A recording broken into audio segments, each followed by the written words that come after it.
My name is Elizabeth Childress, and I am a registered and certified peer support specialist with the Virginia Partnership for Gaming and Health. I'm also Region 3 coordinator and problem gambling endorsed in the state of Virginia. My experiences with gambling prior to recovery was that gambling was very normalized. However, it was a specific type of gambling, very centralized to Southwest Virginia, Kentucky. It was chicken fighting. My dad did it. My mother's father was a chicken fighter, and my stepdad was a chicken fighter, so much so that he won trophies, and it was a very big deal. Again, this was something that I went to on Saturdays with my family and was betting on roosters from the time I was about 8. That's my earliest memories of it. However, outside of that, because again, it was very normalized, I grew up in a Christian household and I made great grades. I was a good kid. I didn't get in trouble in school. I had what was very normal to me life.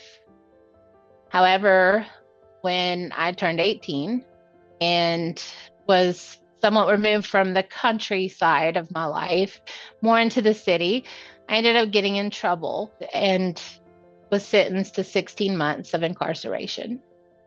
It was in the jail and maximum security prison that I and these women that I was incarcerated with gambled every single day. We played spades and we gambled noodles, coffee, Kool-Aid, whatever we had. And that is how we passed the time. Later, I gambled my freedom, my life, my health, my money, and all of that was related to my addictions.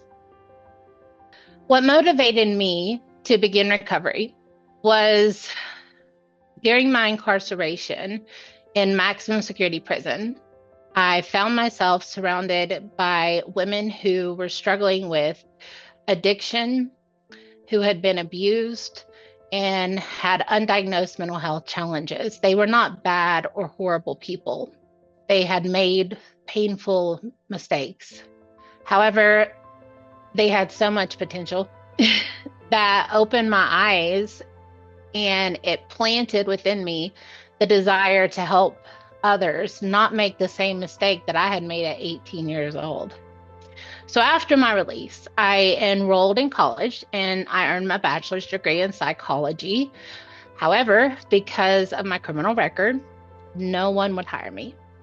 For years, I ran my own business and then everything fell apart. I was diagnosed with thyroid cancer and I had to have a total thyroidectomy and a partial neck dissection.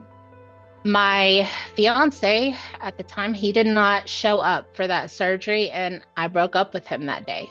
So I was sent home to an empty house, sitting newly single, in pain, both physically and emotionally, and with opioids.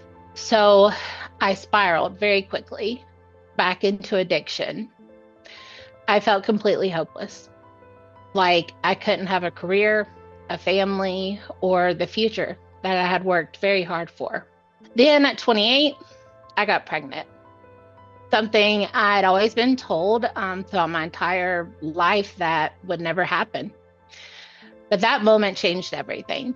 My mom made me promise her while I was pregnant that I would stop running my business and I would utilize my degree in psychology that I had worked so hard for to help others. Around that time, peer support became a recognized role, a profession, and I realized that my lived experience with addiction, incarceration, and reentry could be used to bring hope to others. The pregnancy was a miracle for me. It gave me the motivation to fight for recovery. and to dedicate my life to service. What was unique to me was the mix of second chances, a renewed purpose through motherhood, and the opportunity to turn the pain that I had experienced and inflicted on myself into something that I could use to help others heal. The things that I value about myself that really supported me in my journey what is my resilience and determination. I've been through incarceration, addiction, cancer, heartbreak, and being a convicted felon since the age of 18, yet I always get back up. I also value my ability to turn my pain into purpose. Instead of letting my past bury me, I've chosen to use it as a foundation to build a career in helping others. My honesty and my willingness to share my story openly have allowed me to connect with people who feel hopeless because I have been where they are. When I think about the people around me and what they have brought to my recovery journey, my heart just swells. I never could have done this alone.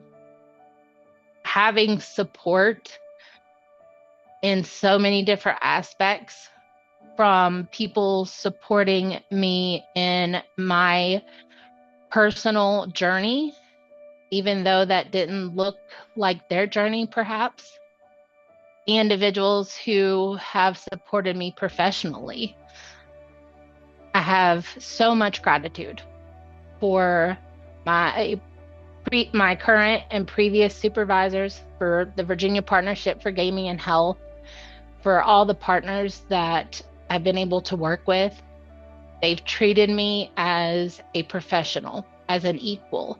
They never looked down on me because I had been incarcerated or because I struggled with addiction, but instead chose to value that lived experience. And to me, that made a world of difference. It gave me confidence that I could walk into a room of scientists, researchers, and academia and share my thoughts where I felt research should go, my values, what my key takeaways, and know that it was going to be accepted.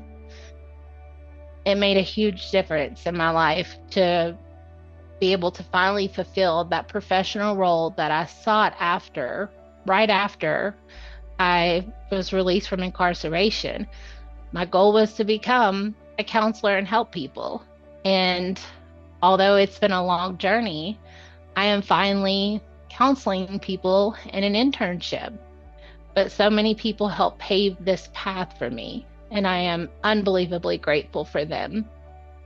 When I think about my future, my three hopes are to continue growing as a professional.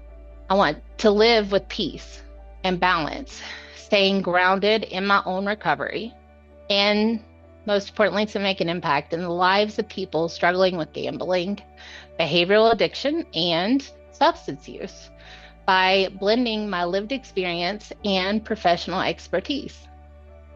My three wishes for others who are thinking about recovery is one, that they believe in their own potential, because their past does not determine their future.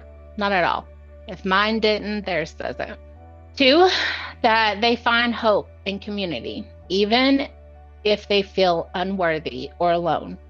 And three, that they see recovery not just as surviving, but as building a meaningful and fulfilling life. After sharing my experience and sharing what I have went through and the things that I have, I get to go through, I feel hopeful, because when I look back at where I was so long ago and the ability to share this on a platform so that people can see where I came from, where I am today, and my plan on where I'm going, I feel very hopeful for myself. I feel very hopeful for the individuals that I will get to work with and help lead them in their recovery journey so that they can be hopeful.